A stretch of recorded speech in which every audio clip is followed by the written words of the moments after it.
Bonjour et bienvenue dans mon 5e podcast créatif. Alors aujourd'hui on se retrouve un petit peu plus tôt que prévu parce que j'ai une petite surprise à vous montrer, je vous en parlerai à la fin. Et j'ai réalisé un projet couture, donc je voudrais vous en parler aussi, profiter de l'occasion pour vous en parler. Alors je me présente, je suis AG Couture du blog AG Couture. Je suis présente sur les réseaux sociaux, Ravelry, Instagram, Facebook, euh, Thread and Needle s'il y en a qui connaissent. Enfin bon, voilà, toujours sur le pseudo de AG Couture. Euh, Dernièrement, j'ai un petit peu copié tout le monde. Je me suis mis sur Ravelry, sur le fil Pour l'amour du fil et des podcasts. Et vous pouvez retrouver un topic sous le nom Les podcasts de AG Couture, sur lequel vous pouvez poser des questions, commenter le podcast. Vous aurez également les liens des derniers podcasts publiés. Donc ça permettra de recenser tout ça. Et sur le fil Pour l'amour du fil et des podcasts, vous retrouverez beaucoup de podcasteuses qui ont également fait un topic pour pouvoir leur poser des questions, leur parler de manière plus simple que sur YouTube. Alors le principe est toujours le même. Un podcast plutôt court, histoire que vous puissiez le regarder en tout temps, pause café, dans le métro, pendant votre pause de travail, enfin bon, comme vous voulez. Donc pour moi aujourd'hui c'est un café, encore une fois. Je me prépare Enfin je me dépêche un petit peu parce qu'il va falloir que j'aille travailler quand même. Alors j'ai deux choses à vous parler, donc la surprise comme je vous ai dit au départ et le projet couture que j'ai fini. Donc la dernière fois, je vous avais montré que j'étais en train de faire le top PAM de la Maison Victor. Donc je l'ai terminé, je l'ai porté, je l'adore, mais actuellement il est au sale, donc je ne pourrai pas vous le montrer. Je vous le montrerai dans un prochain podcast. Et puis de toute façon, j'ai prévu de faire une séance photo et de poster tout ça sur mon blog. Donc par contre, samedi après-midi, j'ai été acheter le nouveau numéro de la Maison Victor. Je vous en parlerai plus en détail plus tard parce que j'ai rien à vous présenter sur ce numéro pour le moment. Mais bon, en le feuilletant, j'ai vu dans leur nouveau numéro, ils parlent d'une jupe en jean qui me plaît beaucoup. Et donc j'étais en train de réfléchir, est-ce que j'allais la faire ou pas, et surtout, est-ce que j'allais la faire en jean ou pas. Et puis entre deux pubs pendant Cousu Main, je regardais sur Pinterest. Alors pour celles qui ne connaissent pas, Pinterest, c'est une source d'inspiration infinie et je vous invite à vous y inscrire parce que vraiment pour tout, que ce soit la couture, le tricot ou même autre, la décoration de la maison, enfin bon, tout ce qui vous inspire est présent sur Pinterest.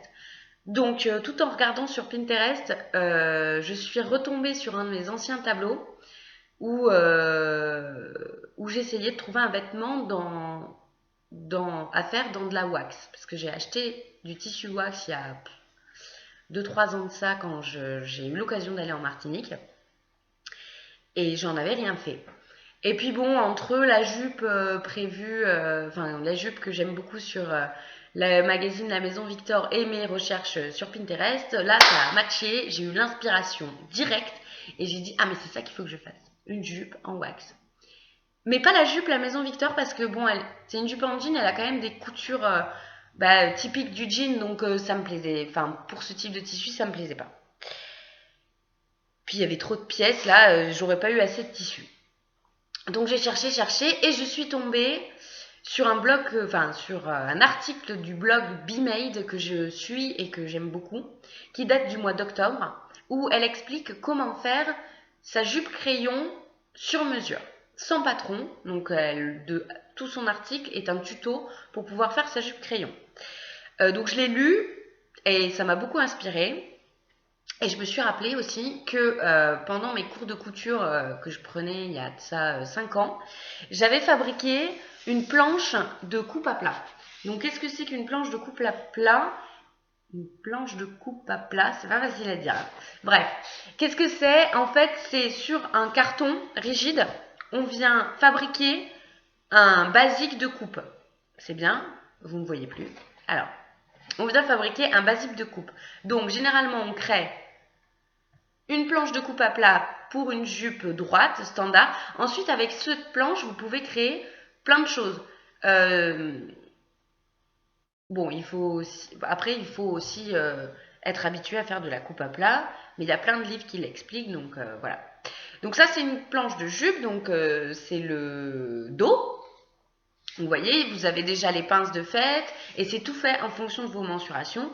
Il y a plein de tutos sur Internet qui permettent de faire ces planches, mais grâce à l'article de BeMade, vous pouvez très bien, euh, plutôt que de le faire sur un patron, le faire en planche, et plutôt que de faire une jupe crayon, tracer une ligne droite de votre ligne de hanche jusqu'en bas, et comme ça, vous avez votre planche de jupe droite. Voilà, donc vous faites un dos et un devant. Donc moi, les devants, voilà, on intègre déjà les pinces là où on veut qu'elles soient placées. Voilà, et j'ai également, du coup, j'avais également fait pour les devants, enfin pour le haut. Donc vous voyez, ça c'est le devant. Donc dedans, en fait, vous avez, voilà, toutes les pinces possibles que vous pouvez faire. Donc que ce soit la pince poitrine, les pinces au niveau du ventre. Voilà, après, bon, j'ai pas fait les pinces ici au niveau de la poitrine, mais tout est faisable en fait. Voilà, et au niveau du dos également, la pince au niveau du dos. C'est vraiment la planche classique qui vous permettra de couper derrière des vêtements sur mesure. Si vous n'avez pas trouvé votre bonheur dans les patrons du commerce. Donc, grâce à BeMade, j'ai réalisé avec mon tissu wax cette jupe crayon. Donc, alors, attendez, je la ferme. Hop, cette jupe crayon. Voilà. Donc, c'est un tissu coloré. Moi, il me fait penser à un arlequin. Vous savez, les personnages de carnaval, voilà. Avec les règles, les losanges, tout ça, il me fait penser à un arlequin. Alors, bon, c'est relativement simple à réaliser. C'est que des coutures droites. J'ai fait, bon, donc mes pinces devant, voilà. Ici, vous voyez, il y en a deux. Donc bon, bah ça, comme je vous disais précédemment, hein, des pinces, de toute façon, dès l'instant où vous voudrez des vêtements un peu ajustés, vous en aurez à faire. Il y a une petite parmenture de finition au niveau de la jupe. Voilà, pour que ça fasse un peu plus propre à l'intérieur. La fermeture éclair. J'avais pas de fermeture éclair invisible sous la main parce que j'avais pas envie d'acheter des fournitures pour le faire. Donc j'ai récupéré en fait une vieille fermeture éclair qui traînait. Que j'avais récupéré quand j'avais coupé un jogging pour homme. Donc vous savez, en bas, généralement, les joggings pour hommes, ils ont des fermetures éclair. Donc je l'avais récupéré. C'est pas une fermeture éclair invisible, mais j'ai essayé de la poser un peu style invisible. Donc pour celles qui regardent Cousu Humain l'émission, il y a 2 ou 3 émissions de ça, ils ont fait une spéciale vintage. Et justement, ils disaient qu'à l'époque, les fermetures éclair invisibles n'existaient pas, qu'ils utilisaient des fermetures à glissière standard. Et leur technique pour qu'elles soient quand même invisibles, c'est qu'ils la posaient donc avec un rabat devant et ensuite ils faisaient une surpiqûre pour pouvoir maintenir tout ça et que ce soit beaucoup plus joli. Donc moi ma surpiqûre, bon elle est pas trop régulière, mais bon c'est pas grave parce que ça tombe pile poil au niveau de mes fesses, donc si quelqu'un me le dit, je pourrais lui dire arrête de mater mon cul. Voilà. Donc cette jupe, j'ai adoré la faire. Je me suis un petit peu cassé la tête sur les raccords parce que donc il y a une pièce devant, donc là j'ai fait en sorte que mes carrés bleus, enfin mes losanges bleus tombent bien au niveau de mon milieu devant. Donc j'ai bien plié mon tissu de façon à ce que mon pli soit sur cette ligne pour pouvoir couper ma jupe. J'ai réalisé que je ne pourrais pas faire des raccords au niveau des côtés parce que le motif de mon tissu n'est pas imprimé correctement. Et puis donc du coup, j'ai fait des raccords horizontaux, c'est-à-dire que... Alors attendez. Hop, si je plie la jupe comme ça, on voit que voilà, la ligne de bleu se suit. En revanche, au niveau vertical, mes raccords, ils sont tout pourris. Donc voilà, il va falloir que je travaille un peu ça. Surtout que j'aimerais bien faire une chemise pour homme à carreaux. Le numéro de janvier-février de la Maison Victor proposait une chemise avec des découpes dans le dos assez sympas. Et j'ai jamais fait de chemise pour homme. Et bon, je me dis ça pourrait être l'occasion. Ça va quoi, je suis pas trop inspirée par Cousu Humain, vous pouvez le constater. Bref, c'est pas grave. Et puis dans le dos, j'ai essayé de faire les raccords du dos. Donc là, pareil, pour couper la pièce, j'ai fait en sorte que ma couture tombe bien au niveau de mon losange bleu pour que ça fasse une symétrie entre le dos et le devant. Voilà.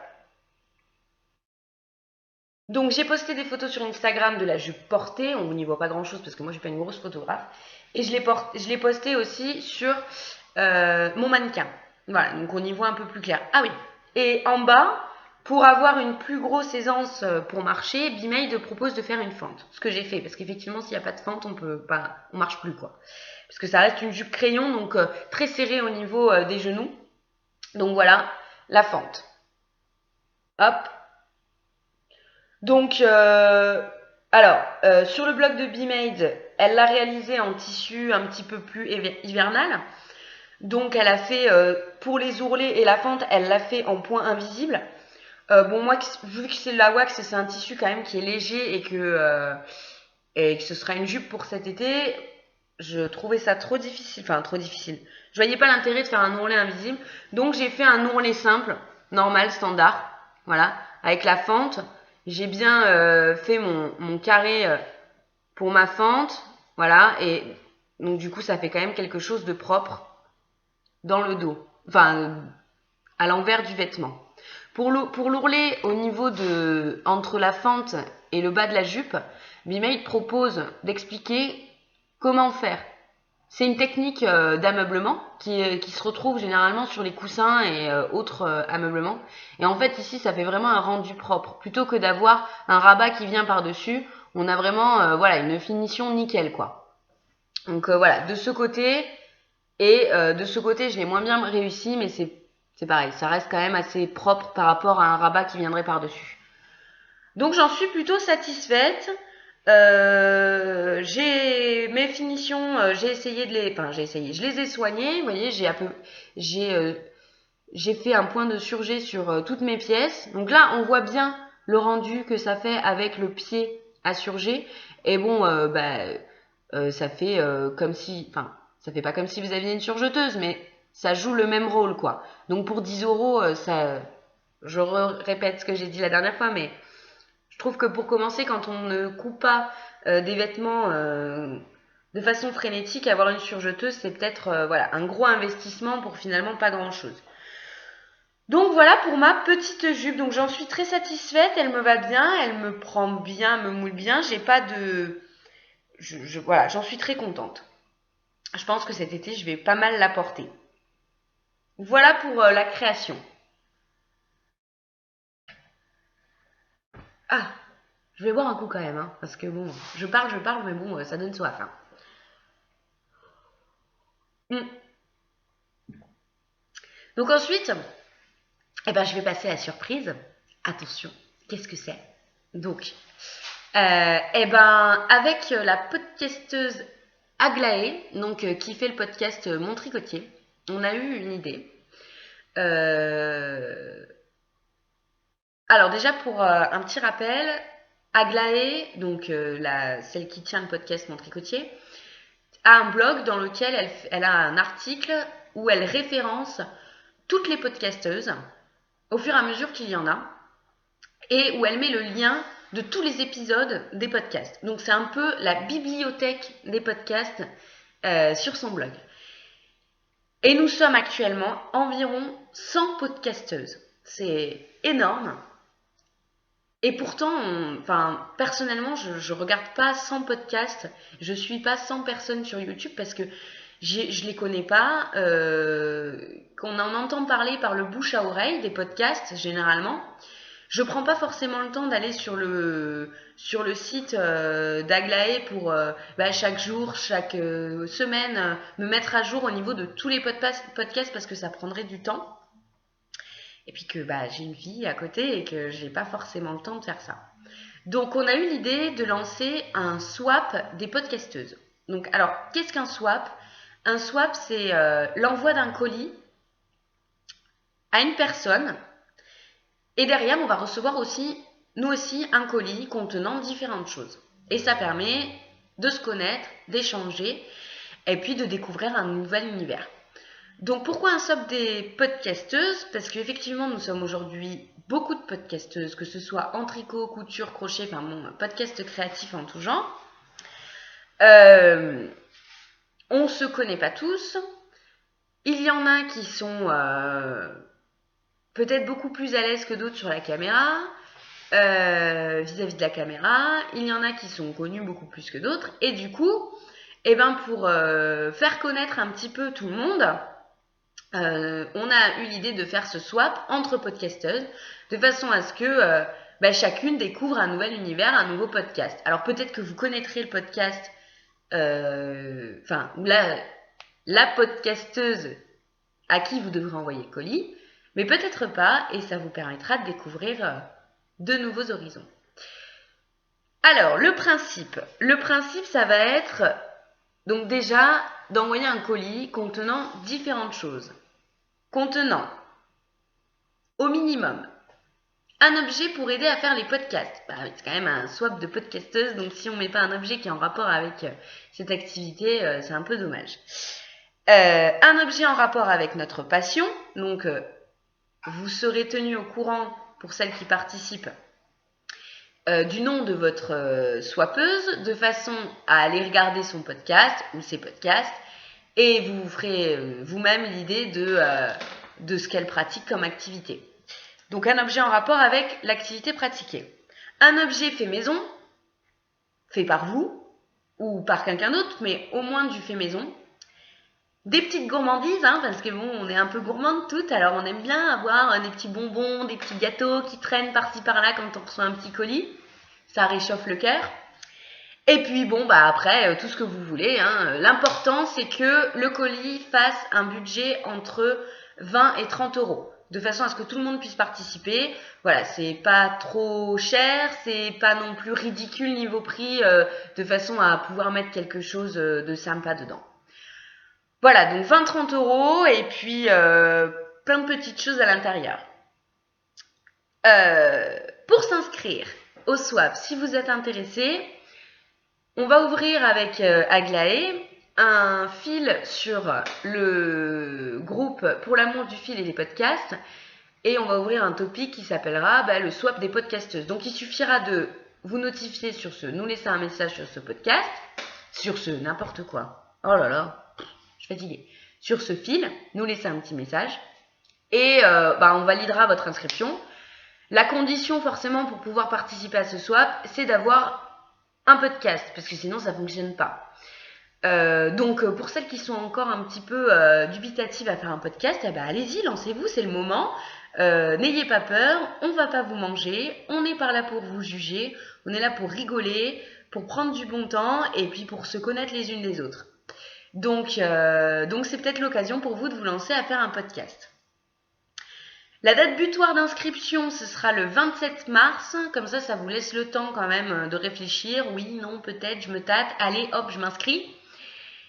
Le 1er avril, vous recevrez un mail avec le nom de votre swappeuse, de façon à pouvoir un petit peu préparer, regarder ces podcasts et vous donner des idées pour pouvoir préparer votre colis.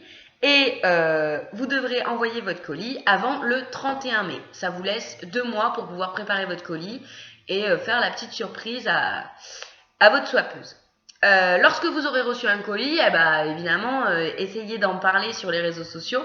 Et le top, ce serait de le dévoiler et d'en parler sur un podcast et du coup de mettre le lien sur la podcasteuse qui vous l'a envoyé.